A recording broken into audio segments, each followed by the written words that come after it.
intensity that they can't match. And the other thing is the ultimate disrespect is when somebody takes what's yours. And this is our game, so that makes it so personal. Dominate on 3. 1, 2, 3, dominate. I need 60 minutes. 60 minutes to me. 60 minutes. No business, no mercy. Nothing but stop bubbles. You got me. We're going to ring the bell. We're going to ring that championship bell. Ding, motherfucking dog!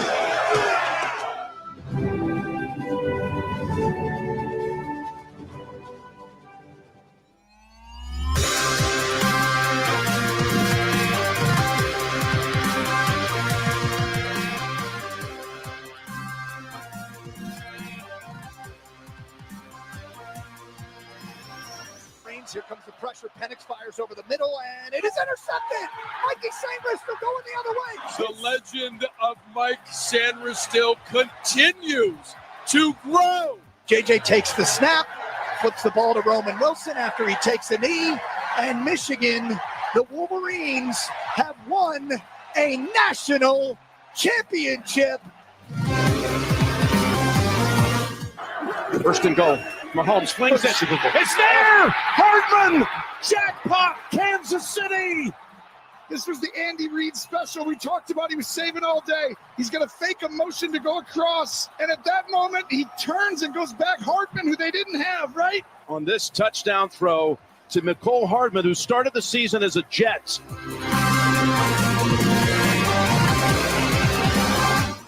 And now, welcome everyone to the Huddle Up Podcast. Last week we said in the locker room, nobody but the guys in that locker room knew how good this group can be. Now the whole damn country knows. Hello, everyone. Welcome, Huddle Up Podcast. It is Tuesday, February the 4th, 2025. And while we still have live football to talk about, we are still live. Second to last live show of the season. Make sure you are following along with us on all of our social channels. YouTube, Facebook, Blue Sky, Twitter, TikTok at Huddle Up Podcast. We are on Instagram at Huddle Up Podcast Inc. We are on Twitch at Huddle Up Inc. You can also grab our merchandise over on the TeePublic store. You can get that link directly on all of our link trees. Like I said, it is over on TeePublic as well. Search function is a little strange over there, so it is easiest to hit the link in our link trees on our social channels. So we would certainly appreciate the support if you can, and we would certainly appreciate that. As not only as we finish up the live season, we go into the off season. We'll take some time off, but we will be back with content throughout the off season as well as we do each and every year. Smaller crew tonight. Matt is, I think, already pre-gaming a bit. EJ trying to figure out how to get the van to Kansas City. And he knows the game isn't in Kansas City, right? I wouldn't bet on it. Those are details.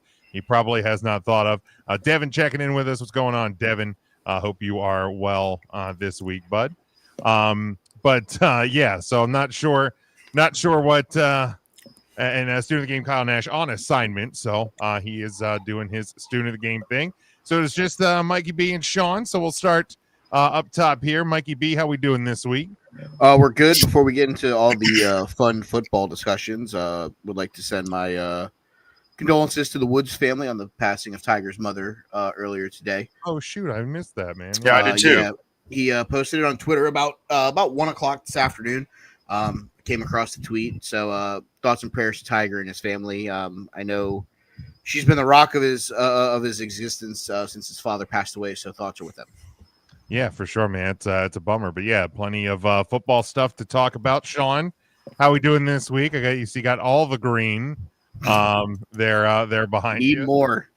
Yeah, we got as many as we could. Get a few more in the closet, but only so much room on the rack back here. So, yeah, nice night, nice cool night. We're enjoying the outdoor podcasting, and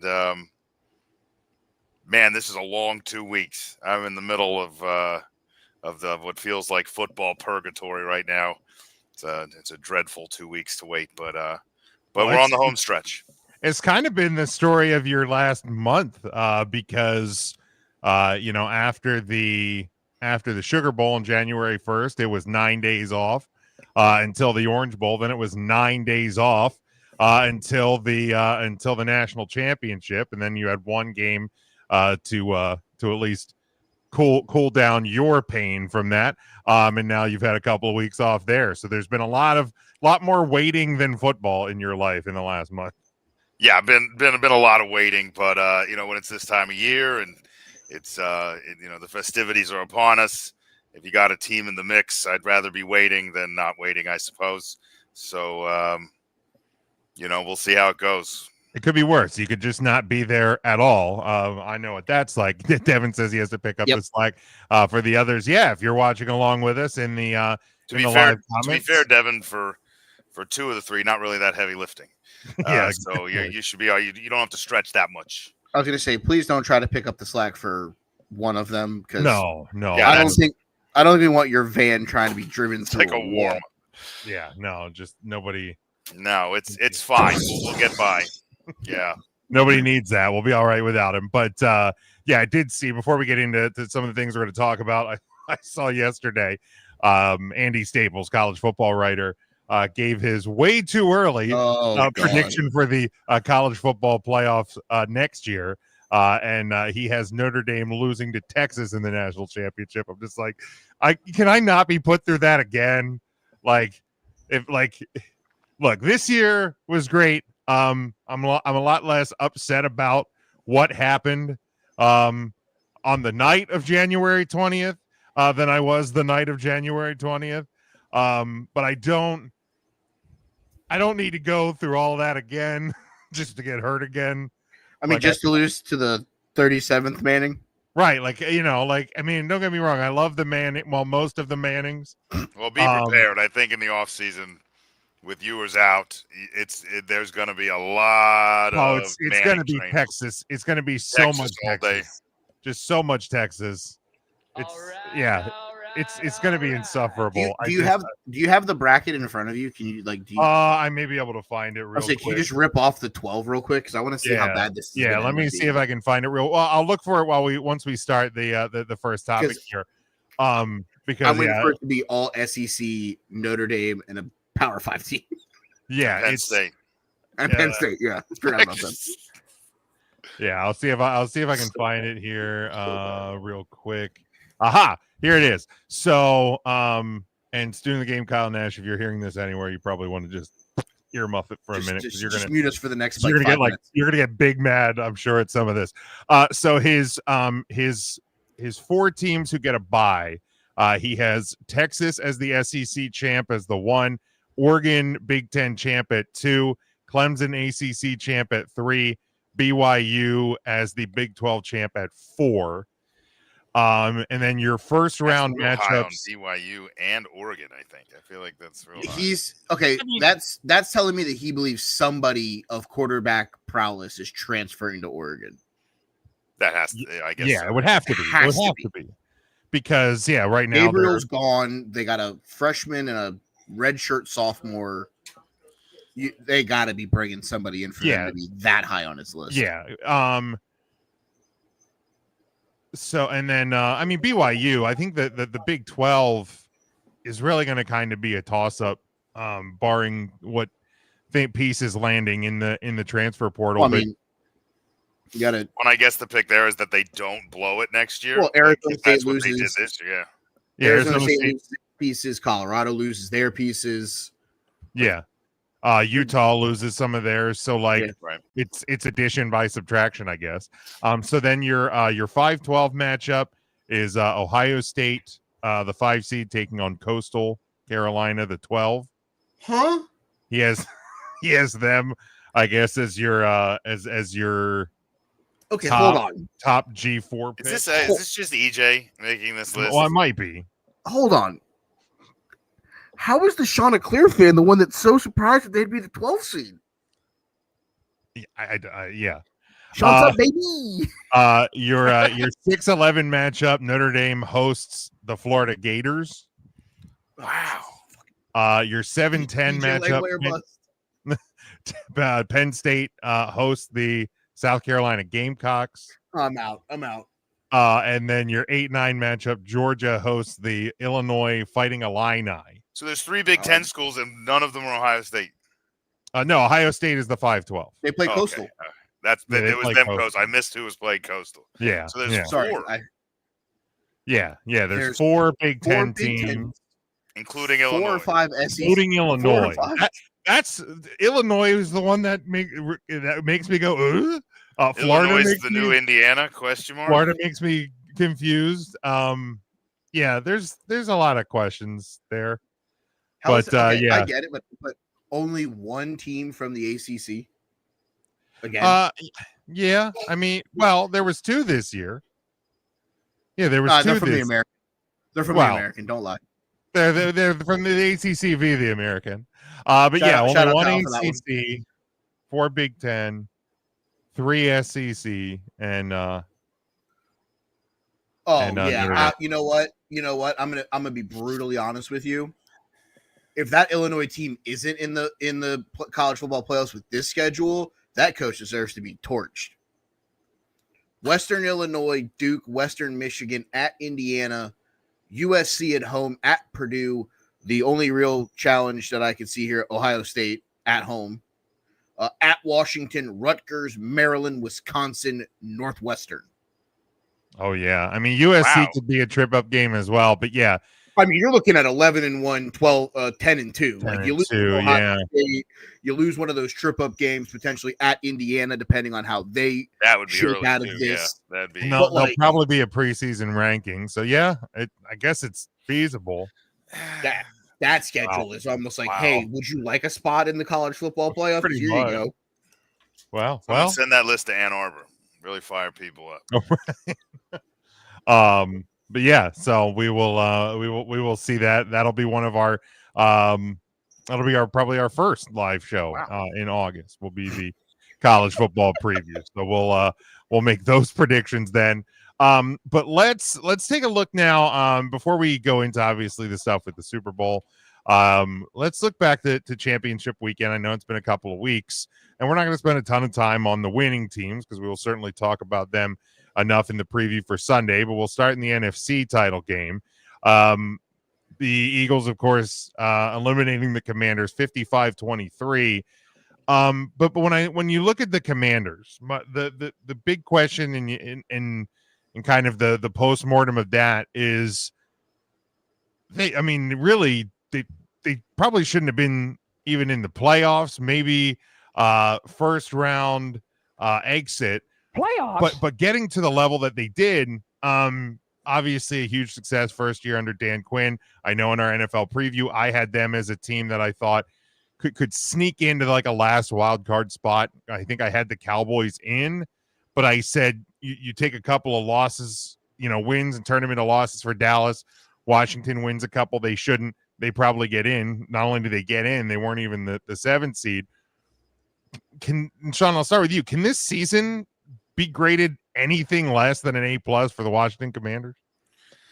Well, I think when you're at a point where the Commanders are like well ahead of schedule in a rebuild, I almost, and I'm sure Dan Quinn would feel the same way, I almost wouldn't want to rate it an A+. I feel like you can go like A. I'd be fun, but I think he'd want something to build on. Obviously, I mean, factoring in the offseason, I mean, the draft alone probably credits them. Coaching signing and the draft probably net them an A+ or close offseason. I thought during the season they did have like some series of games where they were slipping up a little bit, and they probably could have challenged Philadelphia a little more for the NFC East had they not. But I mean, I can see the argument there with the expectations versus the outcome. That this has to. But I mean, whatever I'm rating it, it's a win. I mean, this is a huge step forward for them. And I mean, pretty much, I think in everybody's minds, what you've essentially done is supplanted yourself where people, including ourselves, thought Dallas was going to be going into this year. Like where you're like, there's the Eagles, and then there's this kind of presumed number 2. And I'll tell you what, as long as that fella under center's out there for Washington, until something else changes with the other two teams, I think Washington is the presumed two. And I think you're going to see some free agent signings to go with them. And I would assume some bulky fellas in front of him in the draft, I would assume. Yeah, 100%. And they did.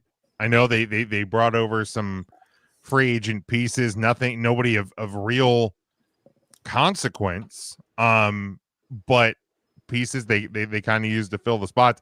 Now you also move into this offseason with $90 million in cap space. Well, and that 90 million number is why I think, as much as I would love an Eagles, obviously one of the big talks of the week, Cooper Kupp just came up this week, but Myles Garrett and his trade request, there's a lot of speculation. Every team wants him, obviously.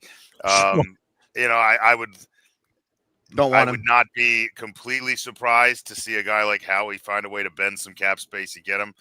But obviously the Eagles aren't a pressing need. But I think Washington is a very interesting fit for him in a Dan Quinn defensive system that has some holes. It was a good defense. I think it overperformed at times. But you want to help that secondary that kind of outplayed itself. You get a pass rusher like Myles Garrett into the mix along with a few other pieces. You are immediately substantially better on the defensive side of the ball. So I that's why I'd love Howie to make a play to prevent that from happening. But I think it's early on without looking at all the teams and their needs. I think that's a pretty good fit for that trade. Yeah, Mikey B. Washington, can they be graded anything less than an A or an A+? I'm actually going to be the devil's advocate. I am not going to give them an A or an A+. I'm simply going to give them a B+ to a B, because here's the deal. They ain't got a lot on the offensive side of the football that scares you. It's Jaden Daniels. It's Terry McLaurin. Austin Eckler / Brian Robinson Jr. doesn't do it as a combo. The defense you saw in the NFC title game finally ran into what they were unable to stop. It's Saquon Barkley. Guess what? They're going to play him twice a year for the next at least 4 years of his career. Bobby Wagner, aging middle linebacker, heart of the defense, got a lot of those guys psyched up. He's probably retiring. You got a lot out of pieces that you may not get out of them next year. So Dan Quinn's coaching job, I think you give an A to. The team's success, I think I'm more of a B+ because Dan Quinn got probably every ounce that he could out of that roster. So I agree. Myles Garrett as a piece to that defense, yes, sign me up. Going and getting a wide receiver, whether it's T. Higgins, whether it's being the team that trades for Cooper Kupp to put on the other side. Cooper Kupp's not a real bad target either. Correct. I mean, either of those options, because then that's like a number 2 and a safety valve at the same time. Correct. He's a possession guy. Zach Ertz, if he retires, you're going to have to go get another tight end who was the safety valve for Jaden Daniels. I think there's about a 4% chance Zach Ertz retires. I think he will be. I would agree with that, but we'll see, I guess, is my concern. But there are also other pieces that you can sit here and look at. And I'm on Spotrac because that's what I like to use for my contracts and stuff like that. Stephon Diggs is a free agent. Amari Cooper's a free agent. Chris Godwin's a free agent. There's a world where the Chiefs move on from Joey Bosa, and you might be able to go get him for nickels on the dollar and not have to trade your draft capital for Myles Garrett. Offensive line guys, Brandon Schrafe. I know Kyle knows him very well from Jacksonville. Cam Robinson. Other pieces that you could build a better offensive line in front of Jaden Daniels so he's not running for his life the entire time.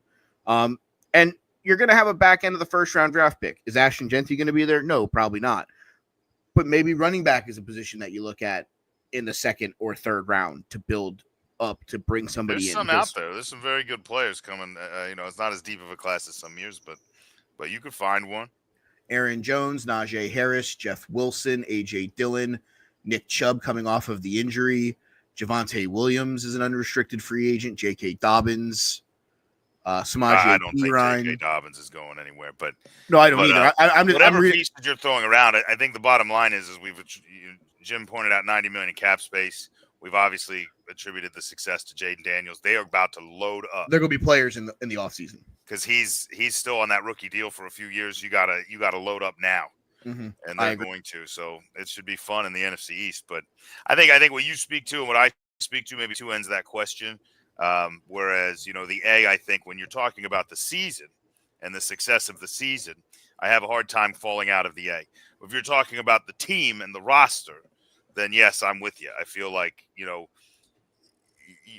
well played against a banged up Detroit team, but when you ran against Philadelphia, I mean, you saw, both in the one healthy game against the Philadelphia Eagles and the regular season and the playoffs, when you mesh up against the big boys and you have that many holes, especially in the trenches, it's going to get real hard for 4 quarters. And so I would expect Dan Quinn to, at the very least, load up there across the line of scrimmage from each other. Yeah, they're going to retool. They're going to see where things failed and where they didn't. And I know when you see 55-23, that looks incredibly bad. And I'm not going to do the thing that some Washington fans were doing and be like, well, this game was still in our hands, and no, it wasn't. This game was never really in your hands. But when you kind of look at some of the details within the box score, yes, the Washington defense kind of hit that proverbial wall, but you take away a 60-yard touchdown run. Saquon Barkley had 58 yards on 14 carries. So the defense, the defense did a bit of the job there. You gave up 240 yards passing. So you kind of kept those weapons in check. The 4 turnovers is really what changed the game. You gave, and that probably also kept some of those offensive numbers down for Philly, but you gave the ball away way too much. You took your own momentum away a few times when you had it. So to me, I think that the defense, even with its limitations, did their job as much as they could. The offense, again, they were very limited. They didn't have a lot of time, money, tools to fix the big picture in year 1 of Dan Quinn. So now, I think offensive line is a big piece. Definitely running game, definitely some weapons to take some of the pressure away from Scary Terry. And I think obviously with the guy you have under center, there's going to be success there. So for me, I think it's in the A category. You want to give it an A- because execution didn't happen in some of the key moments at the very end. Sure, but like, you beat the team that many people had as, if not the number 1 team in the NFL, at least the number 1 team for a lot of people in the NFC going into the postseason. You went into their house and cleaned them off their own field. And then you just, it all, Cinderella, the midnight struck. So, well, I mean, they got the benefit of what did them in the NFC title game. Bad turnovers. Yeah. And that's, and I think my other takeaway here from the Commanders, and I had to look it up because, I don't want to speak wrong because I am one of the statistic guys here. Their regular season losses, playoff team, a rebuilding Dallas team, and they were able to take advantage of the Giants twice, the Cowboys once, a really bad defensive Cincinnati team, sneaking out with wins by a point against the Saints and 6 points against the Fraud Cons, like 3 against the Bears. This is one of those seasons, though. We sit here at this show on February 4th, and we're talking about A-. They have the opposite of this next season and lose all of these 1-score games. Now we're going to be pressing the panic button going, sophomore slump, what went wrong, CJ Stroud. I was going to say, yes, see the Houston Texans. But that's the concern that I have, and maybe that's why I'm being a little bit more tentative to give it an A. Well, there's some merit here, Mike. I don't know if I picked through their schedule enough, but you're right. You look through and it's like, I mean, with the exception, I mean, when they got in the playoffs, obviously you beat 2 playoff teams in the playoffs. But beyond those losses, you beat an Eagles team without Jalen Hurts. Mm-hmm. But beyond that, an Eagles team that without Jalen Hurts was one Devontae Smith drop from putting that game away and not giving you a chance to come back. But with the exception of that game, none of the other – they didn't have a win against the playoff team other than that. I don't think. I'm like looking – I'm looking at their schedule right now. The win against you guys is the only team that made the playoffs. Team that made the playoffs. Every other playoff team that they played, they lost. And the one team you beat, when they did have their quarterback, forced 5 turnovers and sent you packing. You know what I mean? So I don't – maybe looking at it that way, maybe I'm willing to drop my greatest ghost and meet you in the middle there, Mike. I don't think the regular season looks like much of a win. The end result, great. You got there, you did your job, and you shut the door on a couple teams that, for all intents and purposes, from a depth of roster standpoint, I think both the Buccaneers and Lions are a deeper team than the Washington Commanders. So you kind of outcoached and outplayed your way through those, and just ran into a wall that you weren't quite built to get through. So, yeah, I mean, it's still a win. I mean, B's a good grade.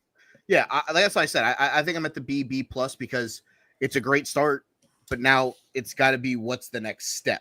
Like, sure. You give them an A plus, and they go out there in the free agency in the draft, and they draft one offensive lineman. They sign one. They don't bring in any defensive help. Maybe a running back. You're going to look at it and go, 3 months ago we said this team. You're talking about if they're not competing for the division, it's a failure next year, and it's like, I don't know that I'm ready to put that amount of pressure on this roster today. Now. Okay, they go and they sign Najee Harris. They trade for Cooper Kupp. They trade for Myles Garrett. They go and get a couple linebackers, some offensive line guys in the draft. Okay, now we have a conversation that we need to have. But foundational start, solid. Let's see what the next step is. It should be a fun one to watch. I mean, maybe not for me. No. Transitioning, not fun for me either. Transitioning to the AFC side, you have the Chiefs over the Bills 32-29, and kind of the same story, so to speak, that we've been talking about with the Buffalo Bills for the last couple of years. Really good in the regular season. You get to the postseason, you lose to the Kansas City Chiefs, and lather, rinse, repeat next year. The Bills made a lot of changes in the offseason. Some say addition by subtraction. Get rid of Stephon Diggs. The offense, kind of looks to be more efficient at times. Josh Allen becomes a little bit of a different, all-around quarterback than we've seen in previous years. The defense at times looked incredibly strong. Now, granted, playing in a fairly weak division, but nonetheless, they find their way into the AFC title game and lose to the Chiefs. Now, granted, obviously every team's goal, especially when you're a team that's equipped to be a potential Super Bowl contender, if you don't win it, like that you failed to achieve that goal. But and Mike, I'll start with you this time. Was this Bills season a failure? So we're kind of on the other end of the spectrum. Was this season a failure?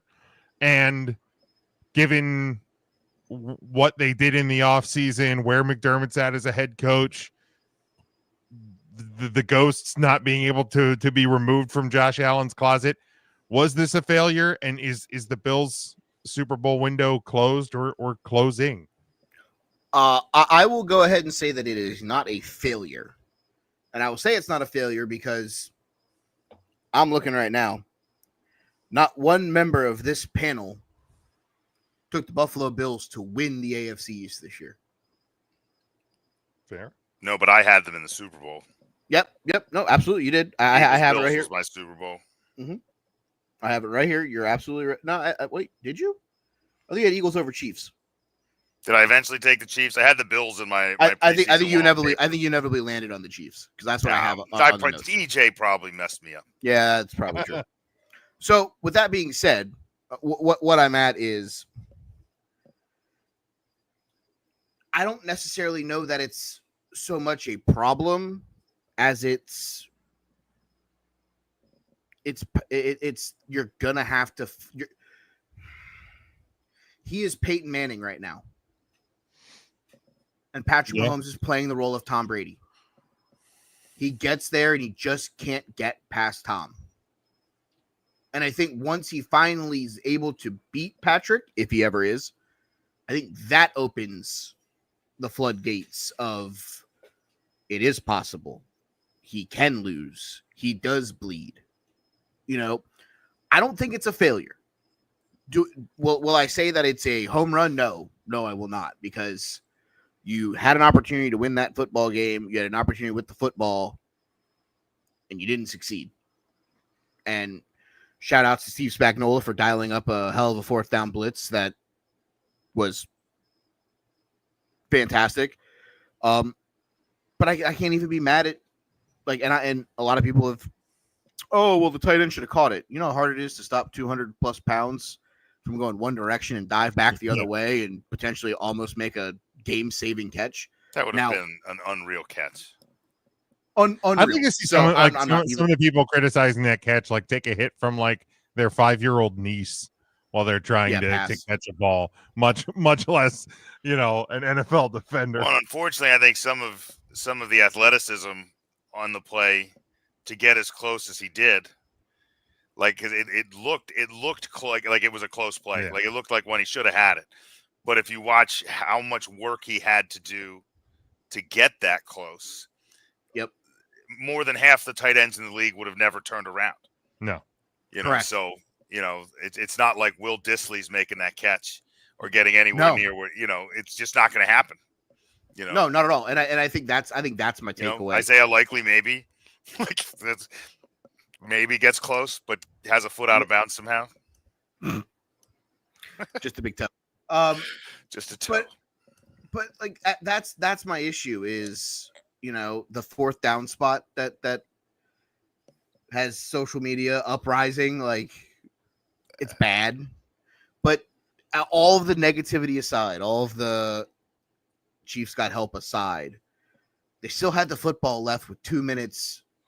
Yep. With the piece that's been what they've needed it to be all year, because it's been an offensive team that has been putting up points and points and more points and even more points. So it's like it's been the offense, and it's been the offense with Khalil Shakir, Keon Coleman, James Cook, Josh Allen, like Amari Cooper sprinkled in here every once in a while, Dawson Knox and Dalton Kincaid.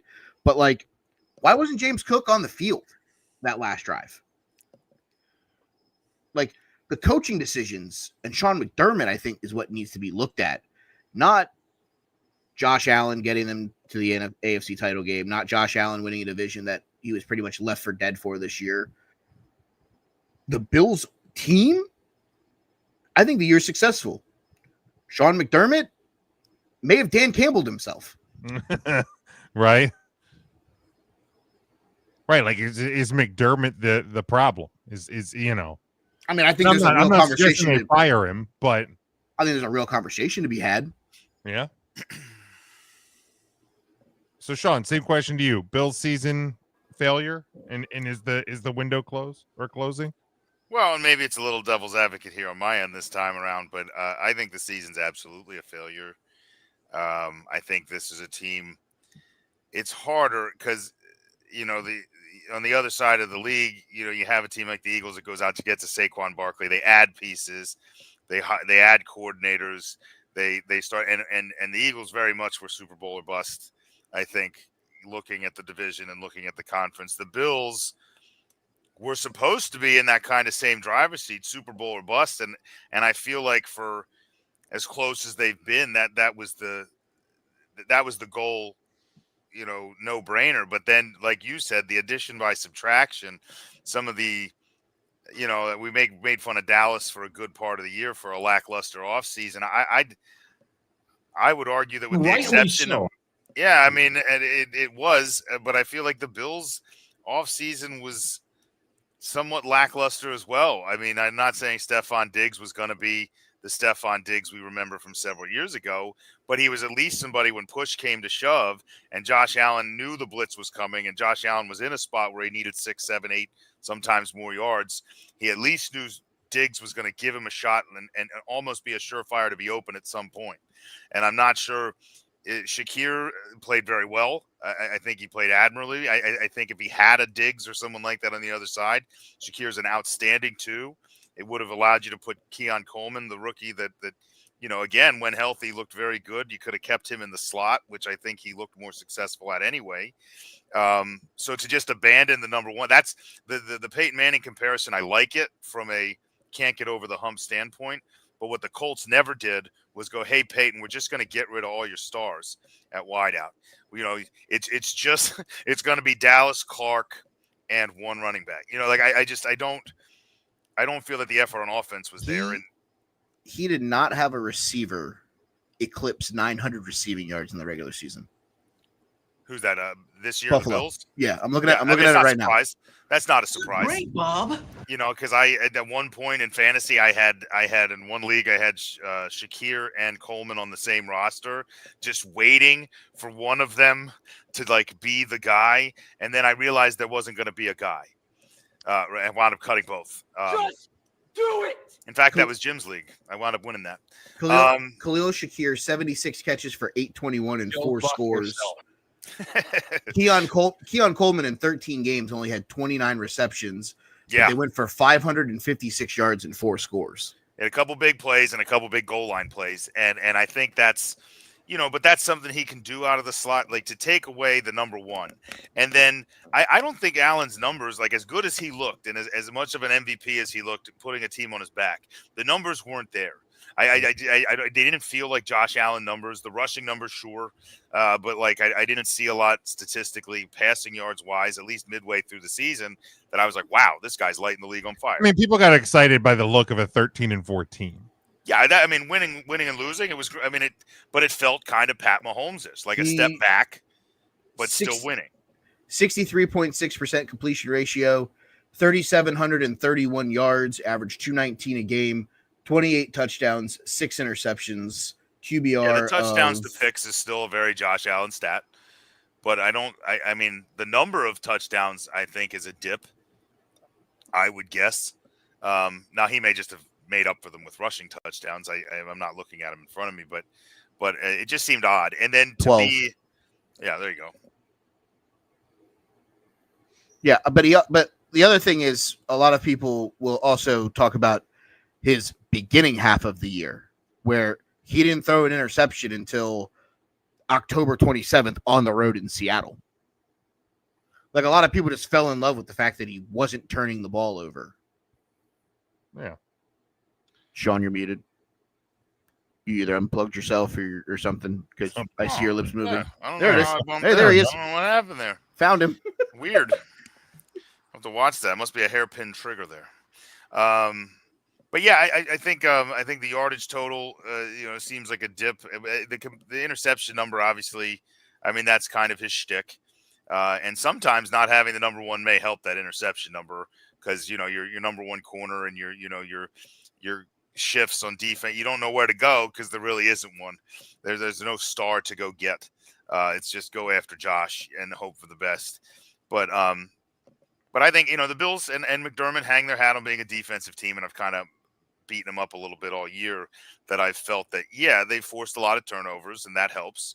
And I feel like at times they've looked like a Buffalo defense.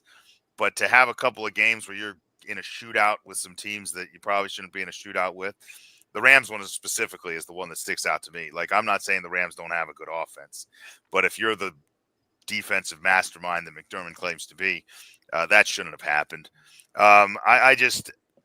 I don't know. I think it's a big letdown. And I think you're right that McDermott's where you're looking, because it's starting to feel a lot like, and he's from the Andy Reid coaching tree. It feels a lot like that moment in Andy Reid's career where, and Eagles fans that still love Andy, like myself, and look back and how could we let him go? It was just time. It started to get in his head. It started to get in the player's head. It started to get in the front office's head that maybe we just can't do this. Every time you got to that big decision, it's like you second guess yourself a little bit when you used to not do it. And I would worry that we're almost at that point for them. So yeah, it's a failure. I don't think it's a complete failure, but to me, it's not where you wanted to be. You're not getting any younger as a team, and you got to get Josh some help. He can't do this himself his whole career. And they'll be there next year. They'll be in the playoffs, just like when I look at McDermott, 86-45, 65% in the regular season. He's 7-7 in the postseason.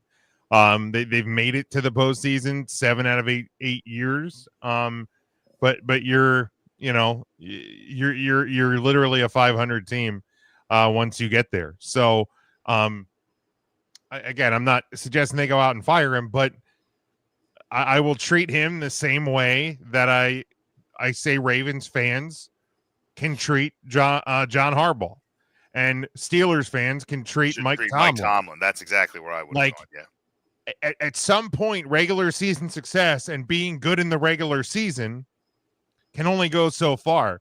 And Marvin Lewis. Yeah, like there comes a point where it's like, okay, at least for McDermott, he's winning games and at least getting to the Final Four. Yeah.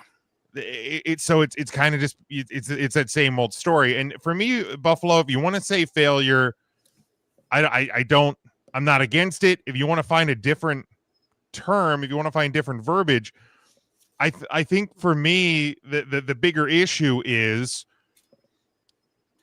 it almost feels like a wasted Josh Allen year.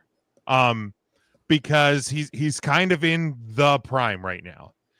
So like, I don't think the window's closing. I think the Bills are still closed.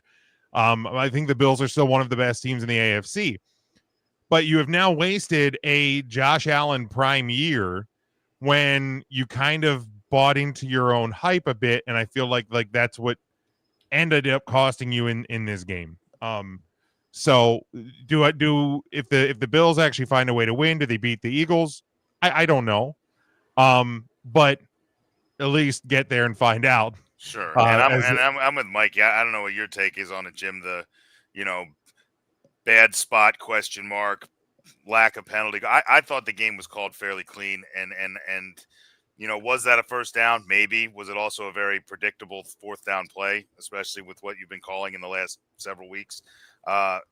Absolutely. It didn't take a genius to figure out where it was going, but I don't, you can't bring it down to that one play. Like, it's like that game was underplayed, undercoached. No, because if the Bills turn it over the very next play, then that fourth down didn't matter anyhow. Right. There's no guarantee they're going to score. It's same thing as the no targeting in the Arizona State Texas game. Like, should that have been called? Yeah, it should have been called, but like, there's still no guarantee Arizona State hits field goal to wins the game. Correct. Here's my only, and I don't think, like, everybody does want to kind of point that finger. And regardless of your thoughts on it, my issue with what happened with that fourth down play is not the review itself, because once they spotted the ball, and that's the spot they're doing the review from, I don't think you can overturn it, because there wasn't anything enough inconclusively on review to change the spot where the ball was. My issue was how they got to where that ball was spotted, because when you look at the play, the top official, the official at the top of the screen, is the one who can see Josh Allen's front and see the ball. The guy at the bottom of the screen is looking into Josh Allen's back. He doesn't see the ball at all. The official from the top of the screen is coming down first down. He has the ball ahead of that line. The guy at the bottom of the screen is a yard short. I don't know how in that discussion, the guy who never saw the ball wins the argument of where the ball gets spotted. That's my only problem with it.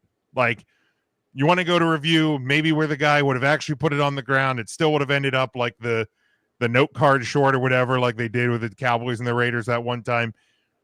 But that like how that discussion went down is what kind of boggled my mind. But yeah, it can't come down to one play. You shouldn't let it come down to one play.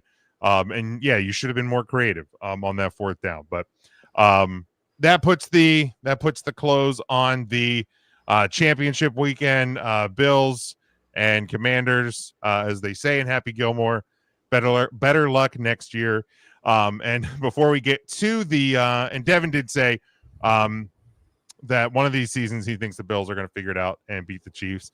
I hope not. I hope the Bengals fucking are the only ones that beat Well, him so that Joe Burrow can be the god. Look, as long as the Chiefs stop winning, I'll let it happen. But let's take a look at the coaching carousel before we move into the Super Bowl prediction.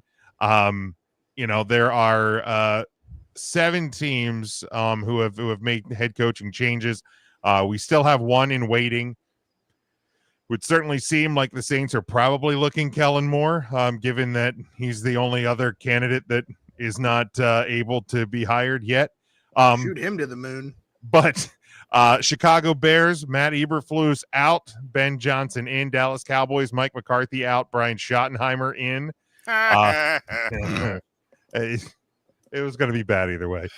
Jacksonville Jaguars, Doug Peterson out, Liam Cohen in. Duval. Las Vegas Raiders, Antonio Pierce out, Pete Carroll in. New England Patriots, Gerard Mayo out, Mike Vrabel in. Saints, Dennis Allen out. Of course, they are still waiting to probably officially name Kellen Moore. And New York Jets, Robert Saleh out, Aaron Glenn in. I think we're fairly certain what the worst hire on this 7 is. Does anybody have an argument besides Brian Schottenheimer? I don't think it's close. I mean, the only other one I'm like mildly questionable or questioning is maybe Pete Carroll. Like I'm not saying it's an awful fit, but I mean you're a team that is in full rebuild, right? Like I mean you are back to the drawing board. Your best running back is arguably McCormick, who was like a free agent rookie that took over midseason. He was probably your best performer. Your best receiver, you shipped away midseason. You have a great tight end, presumably 2 of them. And defensively, you got guys that want to go and aren't really buying in. I don't know whether they did, but it seems odd to go with a coach that old, not named Belichick. I feel like with Brady in place and like it just felt like, and then they're like, they're going to go younger. And then when we know Bill Belichick likes the college campus environment. Were they gunning for Johnson? Is that who they were gunning for? Probably. I think it was him that fell through. And then when he did, I just assumed, and I don't know, maybe they talked to Bill, and Bill was like, I have this dream job in Chapel Hill. I don't really know. My girlfriend goes here. I will be the devil's advocate. My girlfriend plays field hockey here, so I'm just going to stay here on the East Coast. Thanks. I'm not out on Pete Carroll. I actually like the hire. I mean, he'll get him fired up, but he's actually isn't he older than Bill Belichick? I think he is. I was also going to say, for the first time in God knows how long, Las Vegas Raiders have something they haven't had in a while. Cap space. $91 million in cap space. And they'll have free agents available like Russell Wilson and Bobby Wagner. I mean, they'll have the same targets. T. Higgins. They could probably trade for Tyler Lockett. Yeah, Pete Carroll's about a year older than Belichick. I mean, about a year older. So, I mean, if you're living in a spot where you can go out and draft some pieces, you can get some better, younger pieces, 26-year-old T. Higgins, greater than 31-year-old don't want to be here anymore, Devontae Adams, because you didn't get the quarterback that I wanted to play here. You're going to get guys in that complex that are going to want to play for Pete Carroll. What's their draft pick? 4, I think. The funniest irony is when Aaron Rodgers signs with the Raiders. No shot. No, he is not. He is not. I mean, Justin Fields in Las Vegas for a year or two until Shadur or whomever else decides to be the quarterback. I wouldn't be surprised based on his. I mean, let's face. I mean, Russell Wilson at a young age was somewhat, fast paced or whatever. But they don't never ask a lot of. I could see a Kirk Cousins landing spot there for a few years. Las Vegas has the 6. I'm sorry. Okay, I mean, still a real good spot. I wouldn't be surprised to see if there's a guy in this draft he likes. You could maybe get QB there. I mean, you're not going to get. I wouldn't be surprised if he tried to move up to get one. I mean, if he's moving up, I think he's moving up to get Shedeur. I don't think he's going all the way to 1. I think that the Titans are taking Cam Ward no matter what. I think you could almost hand the card in right now. Yeah, I agree. And I mean, it just kind of depends on what teams do, because now all of a sudden, and this is the latest mock draft from CBS, they have Cam Ward at 1. They actually have Mason Graham from Michigan at 2 to Cleveland, especially now that Myles Garrett probably not going to be there. So you have a defensive side of the ball that needs addressed. Shedeur at 3 to the Giants. Will Campbell, offensive tackle, to the Patriots. Abdul Carter to Jacksonville. Travis Hunter falls to the Raiders at 6. So this has Walter Football, which is one of my most trusted mock drafts, has them taking Thierry McLaurin, the wide receiver out of Arizona. Okay. The number 2 wide receiver off the board, because it still has Travis Hunter. In the one that you read, Jim, did he go off the board yet, or he would have still been there at 6? No, because that's why they went with Travis Hunter as well. Yep. Hunter.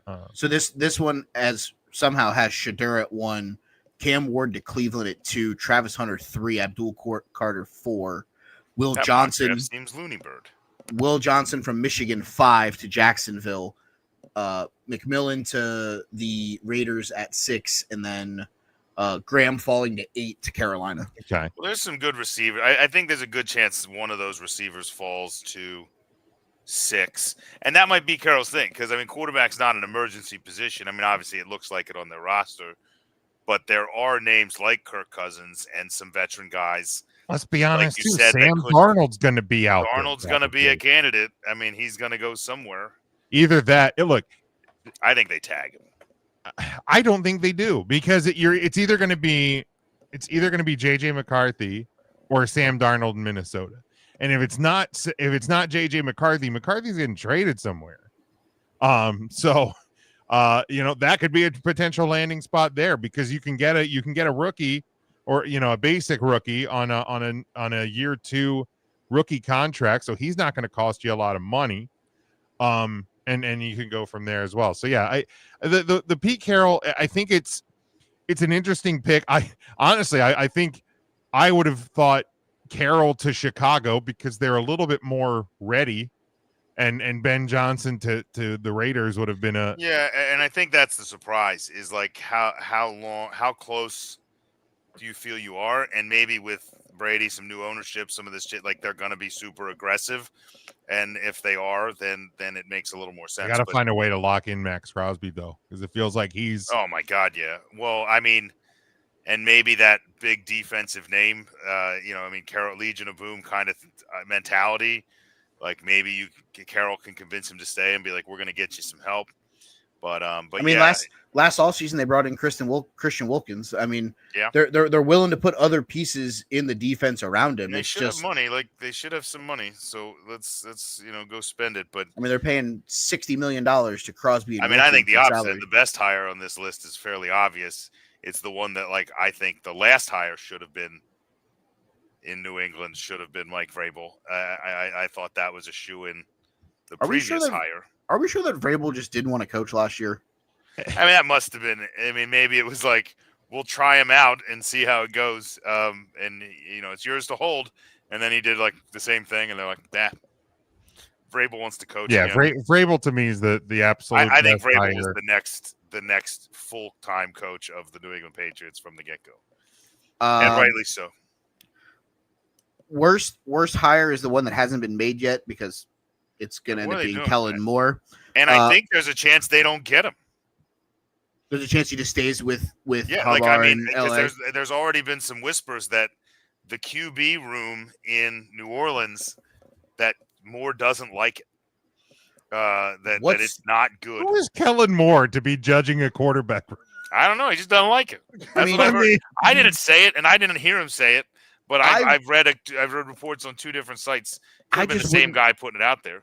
I wouldn't like having the least amount of cap space in the National Football League at negative $52 million. That's just it. You can't go, like, you're not going to replace anyone in the QB room if you don't like it, because you don't have any money. Yeah. And you're going to have to let a bunch of pieces go. It's not a good job. I love the fact that we're paying Taysom Hill $18 million to be a gadget player. Because you would rank the NFC South, or just tell me where the Saints would fall. You have them fourth? 4. I have them 4.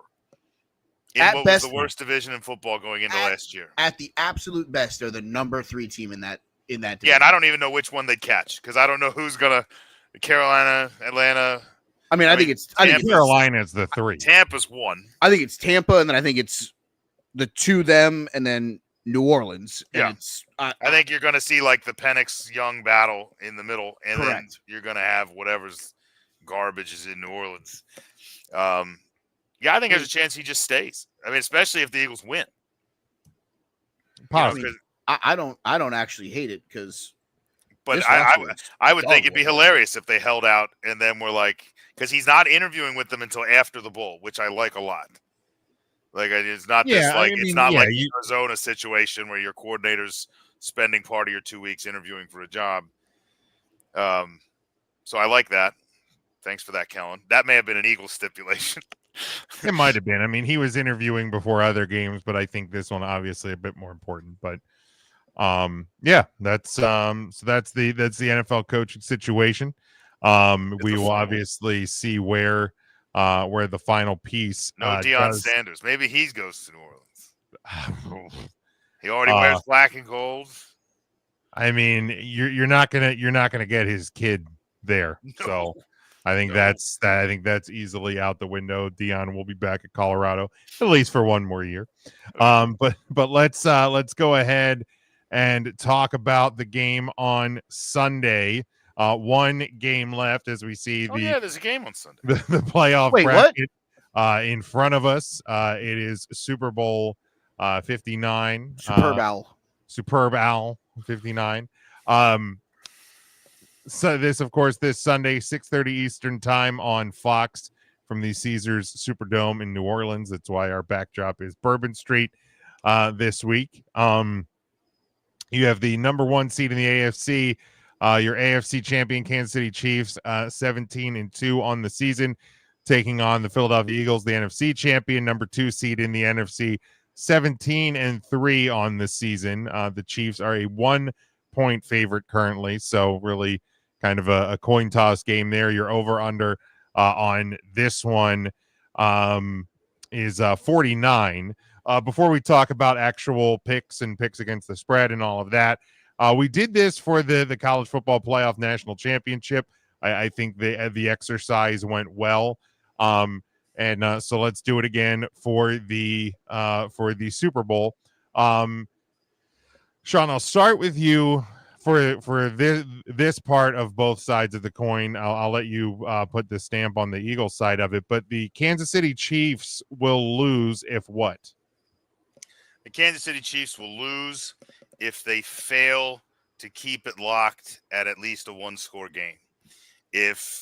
And by that I mean, could the Eagles, score to get it to like 10 or 13 or something like that, but Mahomes comes down and slams it right back to a 1-score game? I think that's okay for the Kansas City Chiefs. What they don't want is for the Eagles to go up 2 scores and then fail to score and give it back to Philadelphia and kind of let Philadelphia do what it does best and start using, because I think at that moment, Philadelphia will count that as if it's like the last 6 minutes of the game, and you will try to burn as much of that clock as you can and try to get whatever points that you can. And if you don't, pin them deep. And I think that playing to the Eagles' strength there and letting the Eagles become a running team by game script, not just by design, I think I don't think you come out of that hole. Not that they can't, but I just don't see it happening. All right, Mikey B, the Kansas City Chiefs will lose if?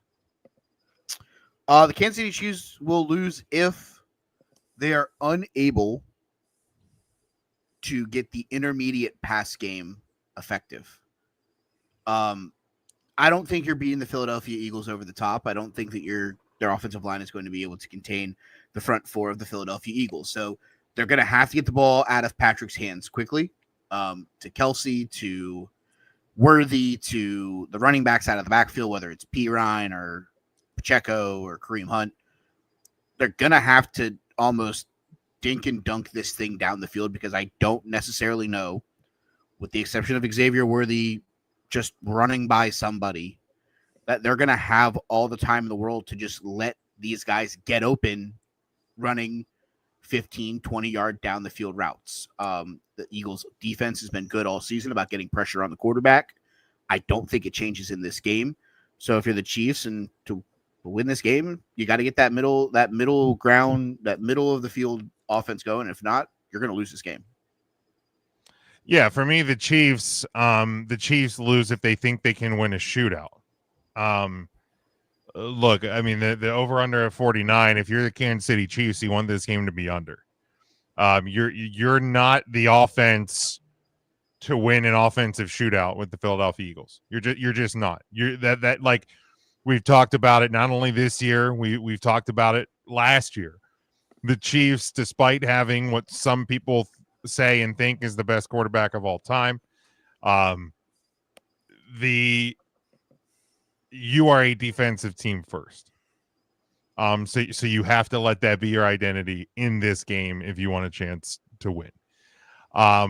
Mike, on the other hand, the Philadelphia Eagles will lose if they aren't able to at least have 25 plus minutes of time of possession. I understand they can hit the home runs, they can score at any point, snap of the fingers, whether it's Saquon, whether it's Hurts breaking off a run, whether it's AJ, whether it's Smitty.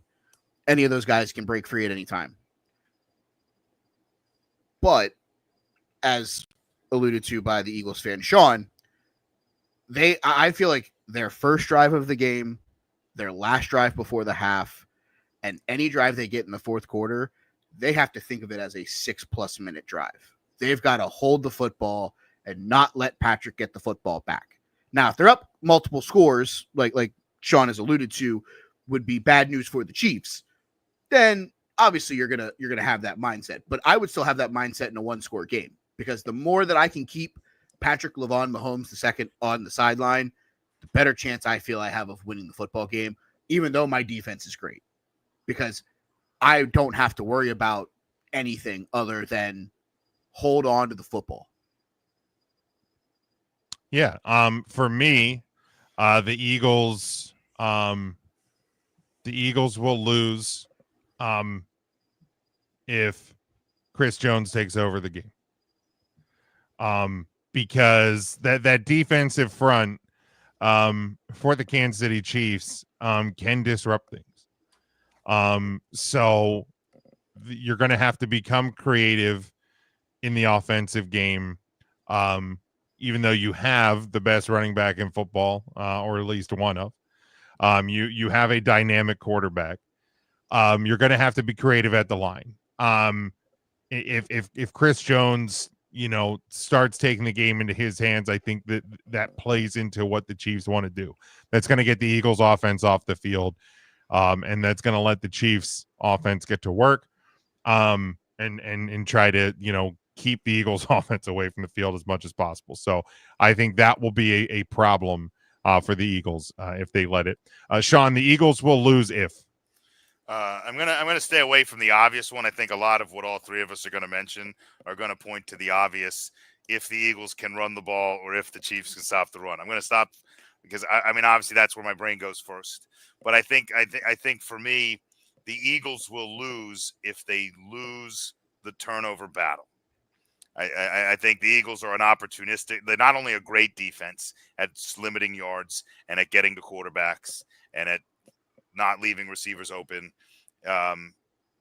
They're also incredibly opportunistic from, at the linebacker position, whether it's Vaughn and punching balls out, or even, Vaughn in coverage has been spectacular, but whether it's interceptions or fumble recoveries or, whatever the case is, if we're giving the ball away more than the Chiefs, I think we're in trouble, because I think you then limit your ability to run the clock. You limit your ability to go up more than one score, and you're putting short fields in front of Pat Mahomes and Andy Reid. And if you're doing that more than the Chiefs are doing it for you, you're going to find yourself in a real tough spot.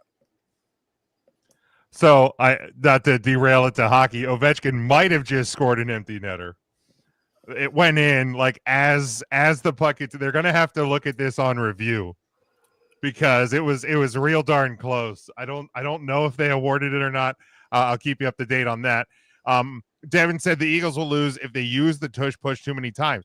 It's an interesting thought there, because they've been very successful at it. But if there's a team that can probably stop it, let's see the AFC Championship. It could be the Kansas City Chiefs. Is that a good goal?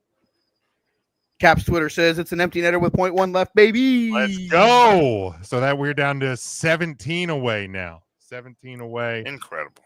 From the record. That might have also just won me a parlay. I don't know if he had another shot on goal in the game, because I had an Ovechkin. Part of it was an Ovechkin and a goal, and he had 2 shots on goal in the game. So I hope he had another shot along the way. Mikey B. 2 shots. I was going to say with the tush push, I think if the Eagles try to get too cute and use the tush push too few, it's going to be a balance. Because I think if they use it too few times, where you're like, why didn't you just shove it up the middle on 3rd and 1 instead of trying something clever? You know what I mean? Like, I feel like that's also bit them in the butt a few times. I think it's that balance of doing that. And if they don't get too cute, like with the fake, they've done that, the fake tush push, which I do like in the right situation, but I feel like they always force it. So the tush push is good to point out, but to me, it's going to fail a few times. It's going to succeed a few times, and I'm hoping it's just not a deciding factor. Sean, we'll go to you. First on this one, the Chiefs will win if. Okay. Now, this is not jumping on the obvious thing that I did, but the Chiefs will win if they can win in the trenches.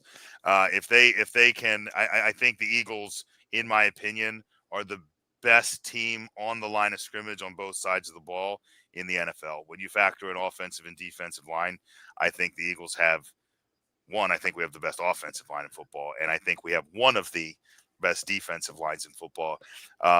But with guys like Jalen Carter, and if the offensive line for the Chiefs can limit Jalen Carter's success and kind of keep Pat Mahomes, from or at least just allow Pat Mahomes to kind of control or manage the game, because the Eagles' goal is going to be to just contain him. They're not going to want him to get outside.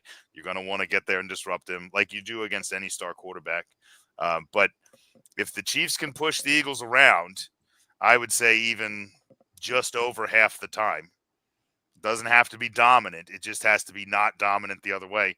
I think then at that point, that's the recipe for the Chiefs to win. Mike, the Chiefs will win if. The Chiefs will win if unanimous student of the game, defensive player of the year, Chris Jones, causes havoc. Whether it's stopping the tush push, because I think he's one of the only few guys that I think is a dominating enough force as a defensive tackle to hamper that play. The other one that I give some love to in that regard is probably Vita Vea, just because of that dude is super athletic for being as big as he is. But he has to cause havoc everywhere. He's going to have to get guards and centers double teaming him to allow guys like George Karlaftis and to get to the quarterback, to keep Jalen Hurts contained, make him throw the football more, and not let him use his legs, because the minute you let him use his legs, that's an issue. So I think there hasn't been a Super Bowl the Chiefs have played in the last however many years where I haven't looked up and I thought the X factor wasn't what Patrick Mahomes was going to do. This is the first one where I look at it and go, I don't think this has anything to do with Patrick Mahomes. I think this is 100% what Chris Jones and that defense can do. And that's going to be the determining factor if they win this football game. For me, the Kansas City Chiefs will win.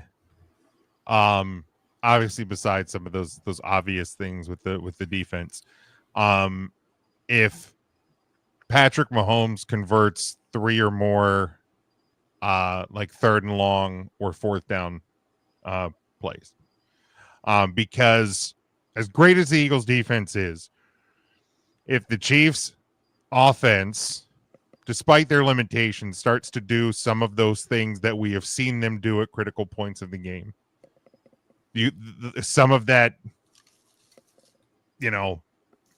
shit, here we go again sort of mindset, I think can kind of creep in. And you can start to go, how do we stop this guy? And then a unit that has been so good all year starts to doubt itself, overthink itself, things like that. That's where the Chiefs can take over and do the things that we have seen them do against so many teams, especially over the last couple of seasons. So to me, that's kind of the key for the Chiefs.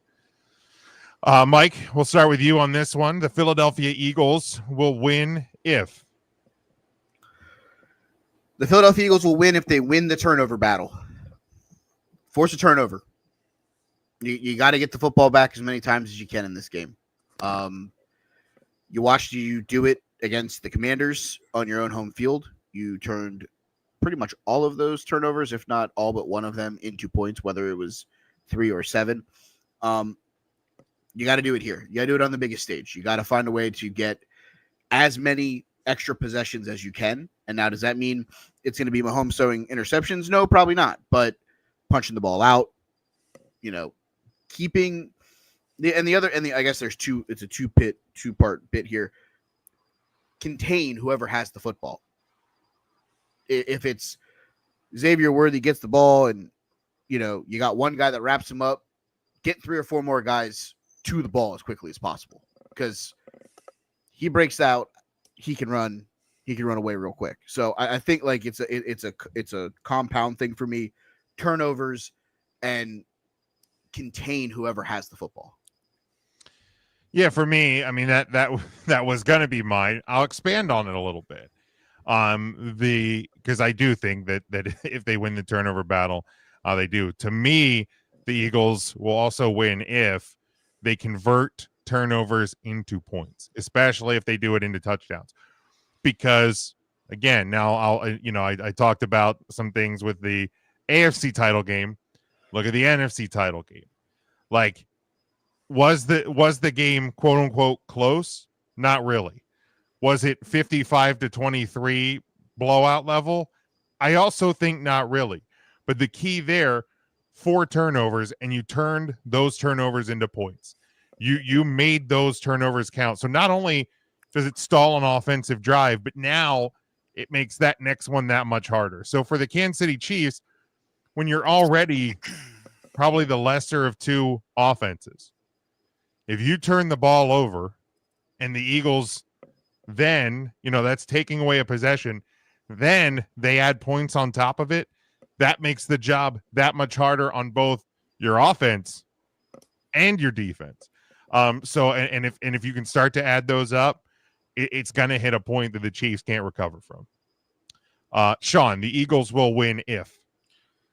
Well, I had to hone in on this one because I started very general, and I was very much on like the Eagles will win if the moment's not too big. You know what I mean? Like if you can remain calm, kind of the Eagles will, if they can play their game. And I didn't like that because that's fairly obvious. I also, I was kind of like, if you can let your stars shine, in the sense that, like, I still feel the Eagles are a better roster. I feel like the Eagles have more talent than the Kansas City Chiefs as a whole. It's just these moments of like, well, let's not bet against Pat Mahomes, or like they have Andy Reid, or, and you can't let those things get in your mind. So I've honed it into one thing. If either A.J. Brown or Devontae Smith has a great day, I'm talking like 90-plus yards, 1 or 2 scores, like a not even a spectacular day, but a great day. If either of those do, and the passing game is solid outside of the running game, there's no way that the Eagles lose. I feel like especially if A.J. Brown is involved, if he starts to be a go-to guy for Jalen Hurts, and Jalen Hurts starts to believe in himself throwing to A.J. Brown, I think the Chiefs have already lost. So, because the games where he's been afraid to throw to A.J. Brown or has like checked down and done those things, they find themselves in much closer games. But A.J. Brown and Devontae Smith have to have days. It can't just be Dallas Goedert. You have to get the wide receivers involved, at the very least, to push that Chiefs defense back. But if those two have a day, or even just one of them, I think the Kansas City Chiefs are in trouble. Yeah, I agree. So now it comes down to picks time again. Kansas City, a 1-point favorite for this one. 49 is your over under. Same direction as the Eagles wins and lose prediction. We'll let Sean put the rubber stamp on it. Mikey B, what's your pick for the Super Bowl on Sunday? I am going to take. I'll start with the over. I do think the over hits, and I think the over hits because of one very big particular reason. Super Bowl MVP Saquon Barkley. Give me the Eagles. Give me the over. And I will say it for the first time I think ever on this show. This one's for you, Matt. Fly, Eagles, fly. There you go. I also think the over is going to hit. Because I think the over is going to hit. As I mentioned in some of my points as we were discussing the game, I think that is a bad sign for the Kansas City Chiefs. So I think the Eagles will cover the spread. And look, the only reason that I'm even mildly okay with it is because if you look up here where I'm pointing, the last time this happened, this red banner also happened about 4 months later. So I will pick the Philadelphia Eagles to win the Super Bowl. I hope that the Washington Capitals can, complete the other half of the story as they did in 2018.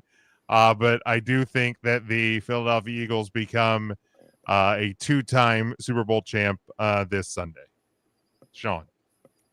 Look, we all hear all the time that I will not say that the thing Mike said. Yeah, you don't have to. You don't have to. I won't do that. It's I all right, promise. James. We read between the lines. We heard it. All right. Anyway, they say defense wins championships. Obviously, as far as this game goes, it apparently also gets you to the opportunity to win a championship. I think we're seeing the two, in my opinion. I think we're seeing the best defense in both conferences, in my opinion. And because of that, I am not going to take the over that you guys think is going to hit. I'm going to take the under. And despite what Jim's prediction was, which all makes sense, I'm not scared of the under. I feel like the Eagles match up well. It's hard to say that against Pat Mahomes, but I feel like we match up well against them. I feel like it's nothing we haven't seen. There's no superstar that's better than anyone we haven't shut down. And I feel like we just need to stay calm on the defensive side of the ball. The rookies at corner do concern me in a game this large, but they both seem like pretty calm dudes, and they almost seem to thrive on pressure situations. So having said all that, give me the under. I think, in my opinion, if you're betting on the game, winner or loser, whatever, take the side you want. I don't think there's an obvious pick here, but in my opinion, if you've been following my projections, I don't even know how I'm doing this year, but I will tell you that the under is the most solid bet if you're going to throw a single high-paying bet out there. But yeah, give me the Eagles, not only to cover the one, just cover the one, cover the one, baby, right. Cover that one. Yeah, lose by a half. Eagles gonna win. In a sport where you can't have half points and you can't have a tie, a 1-point spread is a push. Let's be fair. Yeah, it is literally a push. Yeah, give me the Eagles all the way. I even though it's under, I think the Eagles win by more than a score. I think by the last drive, it's pretty much just. I think it's just. I'm not even sure we give Pat the ball at the end of the game. I feel like you just run it out, take some knees, and call it a day. And the Eagles. I just look at the two rosters, and I refuse to believe that anything else is going to happen. But the most tired take, by the way, of the Super Bowl. And it's at least down here in the Tampa. I've listened to national broadcasts with Cowherd and with other people. Can we just stop everyone from being EJ for a freaking second and sitting on the fence? I am the most tired take. Every time an expert comes in, fantasy, NFL, whatever the expert is, they go, who do you got in the game? I hear, well, the Eagles have the better roster. The Eagles are the better team. The Eagles have the most talent. I know. But I won't bet against Pat Mahomes. Like, stop it. Right. If you think the Eagles are better, then take the Eagles. If you think Pat Mahomes is a magic show, then don't tell me how good the Eagles are. Tell me how Patrick Mahomes is going to beat them. I don't want to hear this flippy-flop EJ nonsense anymore. And I got a bad feeling for the next 5 days, that's all we're going to hear. And we're going to get to game day, and I don't care. I don't even know what networks. If it's Gronk, if it's Dungy, if it's what. Tony Dungy's the only one that I trust to not do it. Yeah. He's going to stick. He's Going to be like NBC, so you won't even really hear from him. Won't even hear him say it, but I guarantee he's going to talk about defense. He's going to pick the Eagles. But man, it is an excruciatingly painful take, and it's been the hardest part. Not the waiting. Sorry, Tom Petty, the waiting is not the hardest part. It's the bad takes. The lack of a spine in pre. You're better than this. You're smarter than this. At least I thought so. How have we not played that more for EJ in the last few weeks? Well, because he's not better. I'm glad he's not on the show because I was going to text you to have don't you put that juju on me, Ricky Bobby. I was going to have that ready because he was going to be like, well, the Eagles are. I'll be like, James, hit it. I mean, I have this one for him. I'm not a smart man. Oh, that's pretty good. That's pretty good. Yeah, look, I mean, Media Week is an absolute nightmare when sports media has dissolved itself to bad take artists and clickbaitists on social media. It's well, I kind don't think of they know. I think the trouble is no one knows what to do because it's not. We're not in a world where it's like, well, I'm going to pick the obvious pick here. Like it was like last week in the Eagles Commanders. Like if you were like, well, let's look at the tape and let's look at the teams. Like you would just be like, well, I think the Eagles are just going to push them around. But it's a more fun take to take Jaden Daniels and to be like, I called it. You know, there's no upset here. Right. Like you're in a true pick'em in a middle of the road over under, like lower than you would probably presume for a Super Bowl. So like, I don't think everybody wants to make that big take, and there isn't one. You just have to be like, I know what I'm talking about, and this is what is going to happen. And nobody wants to put their foot down. Yeah, because there's no fun pick where like everybody will forget it. Yeah, and I mean it's because that's the underdog pick. Is you're like I take the underdog, and then when they don't win, everybody just forgets you made it. It's the easy way out, Yeah. I always trust Mahomes in these spots. It is the Tom Brady. I always trust Tom Brady. Yeah. Well, let's not forget that Pat Mahomes lost to the Tampa Bay Buccaneers in a game that they also nobody wanted to pick against him. Tom Brady lost to the Philadelphia Eagles in a game where nobody wanted to pick against. Like Patrick Mahomes lost to Joe Burrow in a game that nobody wanted to pick the Cincinnati Bengals. Like it happens, and so I would love nothing more than the dream of dreams. Here's the thing: to just be a lopsided game where everybody goes, "I can't believe what's happening." Here's the thing: I obviously don't have a lot of experience with my team playing in championship games, but going into the national title game, it was a 9 point, 8 or 9 points in Ohio State's favor. It's Notre Dame always chokes these games away. It's Penn State wasn't any good. Well, Georgia had their backup quarterback. Meanwhile, people apparently forgot that Notre Dame lost 16 starters over the course of the season. But what do I know? But like in going into that game in the build up, and I avoided sports media because sports media is mostly dumb. And rightly so. I was actually kind of happy. I'm like, look, let everybody doubt us. Let everybody. Right. I like that more. I would much rather the people that are taking Mahomes just be like, the Chiefs are going to kill him. Like, just say it. Like, be like, the Chiefs are better. No matter what way it is, Sean, just like let him be it. Like they're like, because like some people were even saying like, man, this feels like a different Notre Dame team, but so it's like I really like this Eagles roster, but so like. Because even going into the kind Georgia of fine game, with it, though, Penn State people game, recognize the Eagles are good, but no one's picking them. See, because I don't think that anyone legitimately can say that the Eagles are going to get their doors blown off or vice versa. I don't think. Yeah, nobody knows what to say. I genuinely feel like this might be the first one where you're looking at it and going, yeah, cool. I think Patrick Mahomes is the best quarterback in the National Football League right now. I think he gives him an edge because he's been there. Then you look at, I think the Eagles defense is better. And, then you have Saquon Barkley and you have the other pieces. I don't think that you can't just come out and say, it's hard. I think X team's going to blow the doors off the other, because when you look stupid on Monday morning because you were habitually wrong, right, then you got to go out there and try to defend it. And I will say this: if a team's going to blow the doors off the other team, it'll be the Eagles winning. I feel confident that it would be Philadelphia doing it. Correct. I don't know that Kansas City can push the Eagles around enough to do it now, unless that turnover conversation that we had a little bit ago, or like the point we both made. Well, and that would flip flop it a bit. And also 59 and 160. The answer to that question is, what are the Chiefs and Eagles point differentials in the regular season? You know, the Chiefs were 15-2 and they had a plus 59. The Eagles 14-3, they had a plus 160. The Chiefs weren't blowing anybody away. No.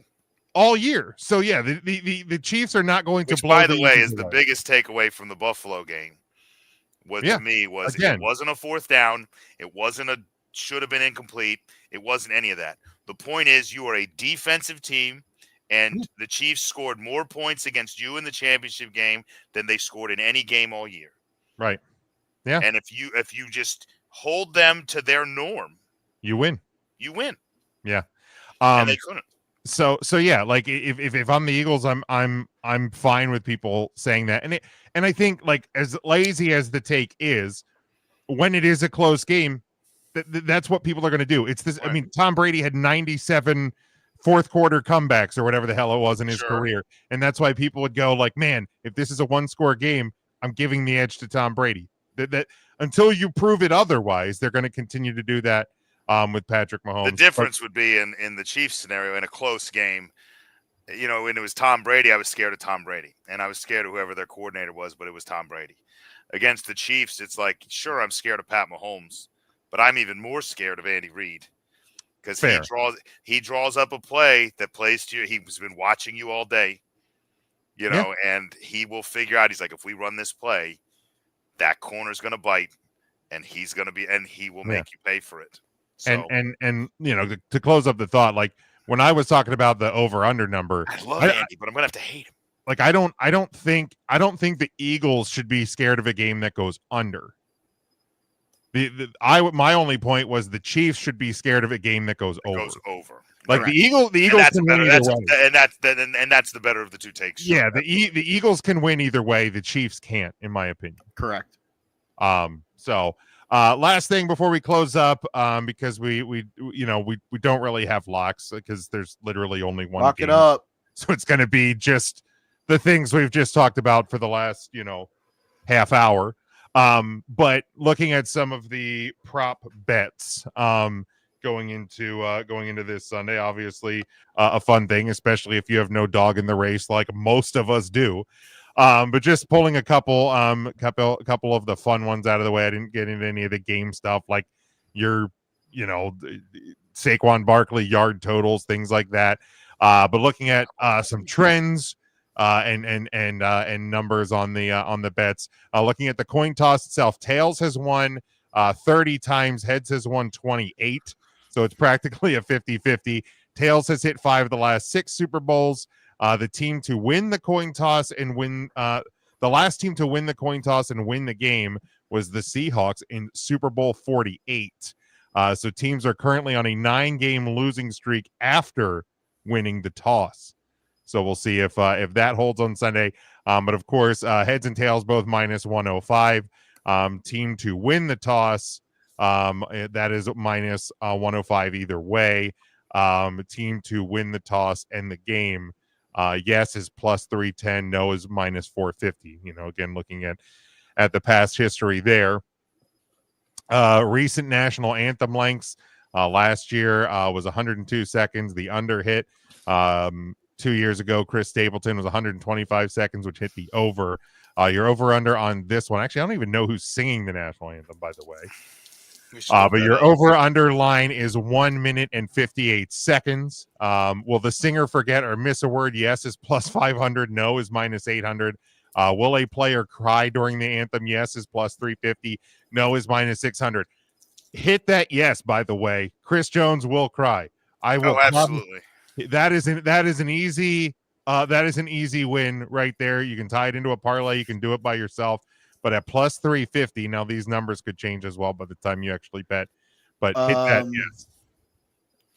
So it is John Baptiste, a singer and songwriter who has appeared on The Late Show with Stephen Colbert from 2015 to 2022 with his band Stay Human. All right, there we go. Cool. Louisiana native. Makes sense. Recent Gatorade colors in the Super Bowl. Last year, orange. The year before, purple. Super Bowls 56 and 55 was blue, and Super Bowl 54 was orange. This year, orange is plus 250. That's the most common choice. Blue is plus 350. Yellow or green is plus 400. Red is plus 500. Purple plus 700. Clear or just water is plus 900. So, Sean, if the Eagles win, what will the Gatorade color be? Well, I was going to go.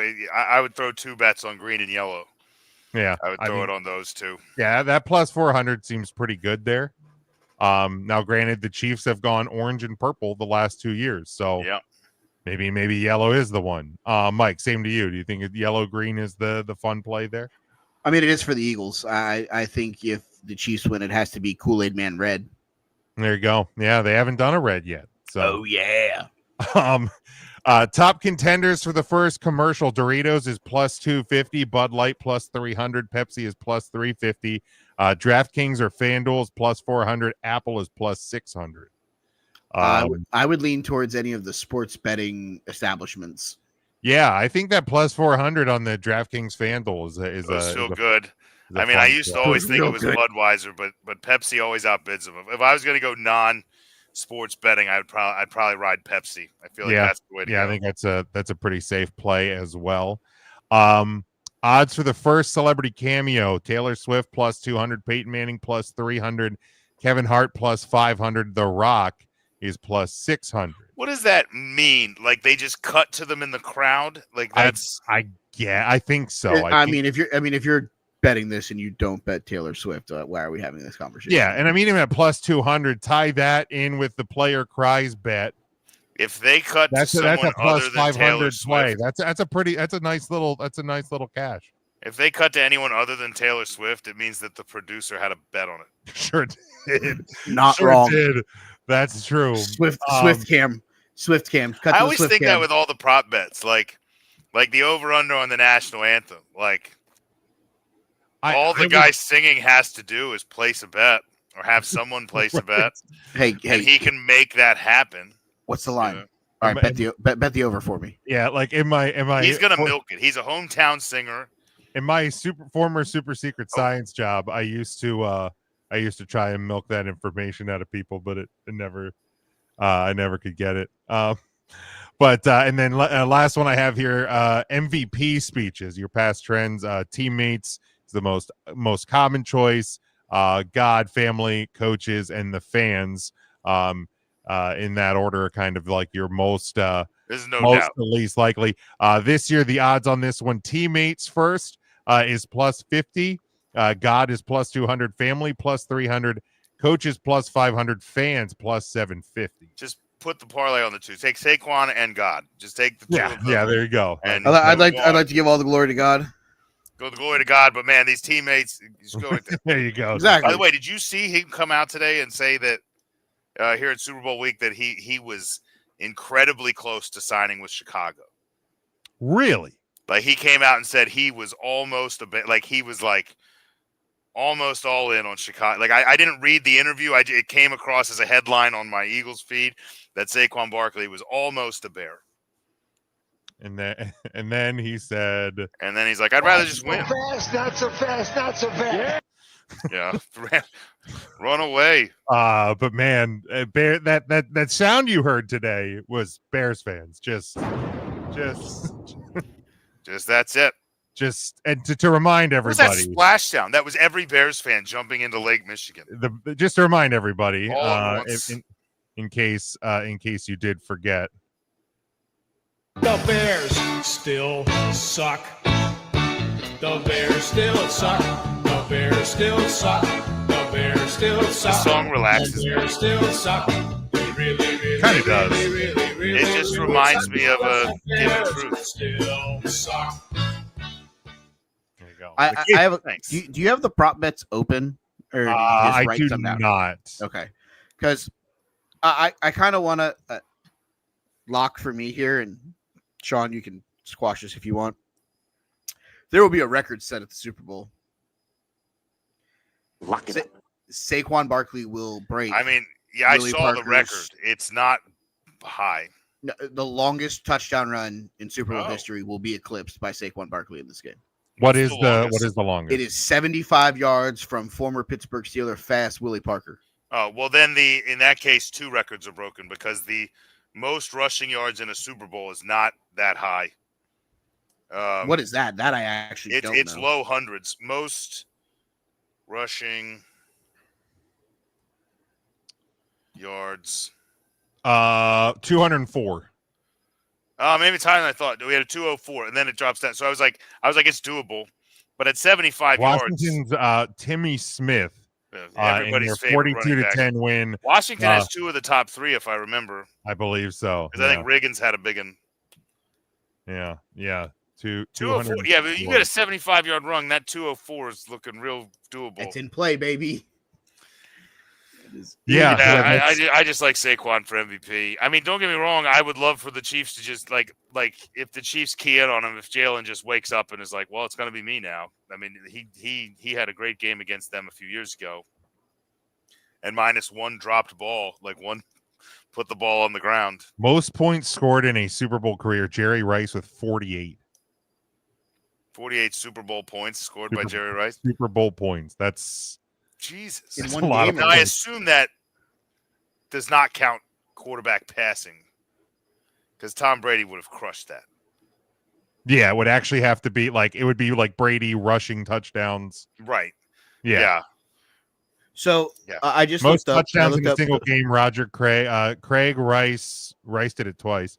Craig Rice did it twice. Rice, Waters, Terrell Davis, James White, Jalen Hurts have had 3. 3 touchdowns. I don't think that gets beat. I don't think anybody's Probably going to score not. 3. I mean, if anyone's going to be Saquon, but it's Saquon. On CBS Sports, they have the 5 most you're never going to break these records from the Super Bowl. I just want to read these to you, and I want your guys' just opinion real quick. At number 5, the Bears allowing just 7 rushing yards to the New England Patriots. that'll never be broken. Nope. Wow. I mean, it could, I guess, if a team jumped out to 4 score lead early, but man, 7. I'm sorry. If there was a shot, it was the Seahawks against Denver. Now at that time, 43 to currently, if you get Denver Broncos. Currently, if you get sacked, it affects your passing yards. Correct. Yes. Back then, I Back believe then, a I think it sack was rushing yards. negative rushing yards. Yeah, which is that's stupid. why it will never be broken. Yeah. They only had 11 rushing attempts in that game for 7 yards. Good Lord. Game over. Rod man. Martin. Game over. Rod Martin's 3 interceptions in the Dolphins' perfect season in that Super Bowl. Or I'm sorry, that was the Raiders in the win over. Unfortunately, I mean that Philadelphia Eagles. 3 by 1 person is a lot. I mean, you think of Super Bowl 30. I would say Neil O'Donnell threw. Larry Brown had 2 that were thrown right. And won to the him. MVP. Yeah. Neil O'Donnell was the actual MVP in that Super Bowl for the Cowboys, but nonetheless. Yes. Yeah, 3s, that's a lot. Number That's 3. one of my favorite Super Bowl things is Neil O'Donnell in that game. The fact that he got called in front of Congress to speak because they thought he threw the game. And your only defense is nope. I'm just terrible. Yeah, I stink. I just am not good. I'm a bad quarterback. I was supposed to throw to my team, and I could not do trash. that. I'm garbage. So this next one, number 3, John Riggins, who had at the time an NFL record 610 rushing yards during the 82 postseason, including 166 in the Super Bowl. The statistic is 38 carries in the game. It's a lot of carries. Good Lord. Yeah. That's Well, nobody wants to beat someone to death like that anymore. Yeah, you might have 40 rushing attempts. There's going to be about 6 different guys on that team that do it. Yeah, I mean, even last week, Saquon Jim said there was like He had 15 carries. He had 16 carries in the Now game. Shipley had 4. Gainwell had a handful. Hurts had some. Yeah. You know. So Right. yeah, it's not going to happen anymore. Huh. The only way it happens is if it's Derrick Henry and Lamar Jackson's dead. So you said it was 38, right, Mike? 38 carries is what it says. That's insane. So in championship weekend, none of the 4 teams had 38 total. Had 38 total. The Bills had 32. The Chiefs had 35. Washington had 25. The Eagles had 36. The only way that gets broken or even close is if a team like the Titans with Derrick Henry right were to like defensively sneak in, get to the Super Bowl, and be like, look, our defense is going to win this. Or like if the, maybe the Patriots do it next year, and they're like, we're not going to let Drake May fuck this up. No, I think perfect example would be Baltimore. Say they get into the Super Bowl, Lamar gets hurt last couple plays of the game. Or the Steelers with whatever garbage quarterback they have. Right. If they made it in, they'd be like, Najee. But even they would split it because they have 2 running backs. Number 2, he completed 6 of 7 pass attempts in Super Bowl 8. Bob Greasy, the least amount of passing attempts in a Super Bowl. 7? 7. How is that not on the same team as 38 rushing attempts? In that game, Larry Zonka ran for 145 yards and 2 scores on 33 carries. So by the way, 33. I went back to divisional weekend where 8 teams were playing. Only the Commanders had more than 38. They had 42 rushing attempts as a team. Team. They had so bad. Against the Lions? Against the Lions, yeah. But now 16 of those 40, were Jaden Daniels. 16 of those 42 were Jaden Daniels. Right. Yeah. Where he was just like, oh, shit. He was in the backfield going, I can't do nothing with this, and ran the ball. Oh, yeah. Oh, man. I guess that makes it. But that's just. But yeah, Texans 29, Chiefs 22, Washington 42, Detroit 23, Philly. Detroit 34. has Jahmyr Gibbs. Well, but they were trailing the whole game. Yeah, that's true. They gave up. They were like, we got to throw. The Rams 21, Philly 34, Bills 30, Raven or 34. Bills So 36, Philly was like moderately close. Ravens 30, yeah. But that Philly stat probably includes like 9 Jalen Hurtses. 7, yeah. Mike, what's tomato? The number 1 stat. Nobody saw this coming after giving up a 56-yard touchdown pass less than 2 minutes into the game. The deficit increased to 10 points as the first quarter came to an end, and Doug Williams had to walk to the sideline with an apparent injury. Well, he came back, and the Washington Redskins at the time scored 35 second-quarter points, the most in a quarter in Super Bowl history. 35 second-quarter points. Yowza. Second-quarter points. Wow. Well, this isn't the game to do it, but I think it's baffling that's like their number 1 unmatchable number. But they're saying by a single team. By a singular team, 35 and a quarter. Because I was like, this is a high-scoring league now. God, that had to be a couple pick sixes or something. So here it is. Williams returns when the second quarter begins. 80-yard touchdown pass to Ricky Sanders on the first offensive play of the quarter. Broncos punt. 27-yard touchdown pass from Williams to Gary Clark to give them the lead with 10:51 left in the second. A missed field goal by Denver led to a 58-yard touchdown run by Timmy Smith with 6 minutes left in the game, or in the quarter. Another 3-and-out by the Broncos. Williams found Sanders for a 50-yard touchdown with 4 minutes left till the half. Barry Wilburn's interception of John Elway led to an 8-yard touchdown run from Williams. And then I believe there was also it was an 8-yard touchdown pass to Clint Diddler to get to 35. Wow, that's an unfortunate last name. He diddled. Did you say his name was Clint Diddler? Diddler. Oh, I'm sorry, Ditter. D-I-D-I-E-R. Oh, God. Sorry. Well, it's Diddler now. Yeah, the glare. As far as I'm So concerned, the Redskins had a Clint Diddler. So I have a lamp. Worst here, name ever and- for a substitute teacher. and I'm like squinting to find it, and it just looked like it was connected. I was like, Diddler? Like, that's such a bad last name. You know for a fact that people saw Didder's name on a list and were like, Diddler. Diddler, I hardly know her. He diddled around. Jeez, God damn. So what you're saying is don't go 3 and out, Mike, is what you're saying. Correct. Also, That's that game's exactly why that John Elway never panned out.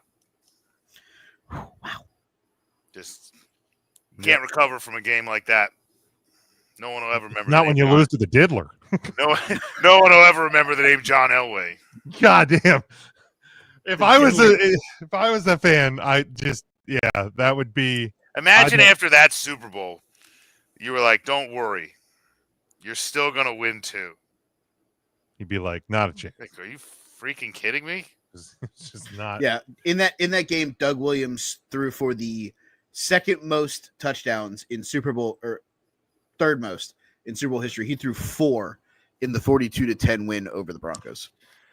Heck of a time. Well, the good news is I don't care about any single game stats, single quarter stats, single record stats, single anything stats. I don't even care if the Eagles have the MVP in the game. As long as we have more points than the Kansas City Chiefs at the end of it, I really could care less about any other statistic in the world. There's nothing else that bothers me for the next 5 days. It's that statistic right there. Yeah. Because I mean, it had Notre Dame found a way to actually come back and win that game on the 20th. I wouldn't have cared about I don't care if any other portion of that game. It wouldn't have mattered. I don't care if all our points are on special teams. I really don't care. Do not care. No, 3-0 final. Who gives a shit? Done. Exactly. Don't care. Do not care. 3-0. No fucks given. But that's for another time and another place. As we close up the second to last live show of the year, Sean, let them know where they can follow you. Well, as usual, you can follow me here at Sean Shine State Twitter, and soon to be at the Sean Shine Statement on Spotify. We're working on getting that going, and a new probably started here in the off season or just after the bowl. So it'll be sports themed, but not always.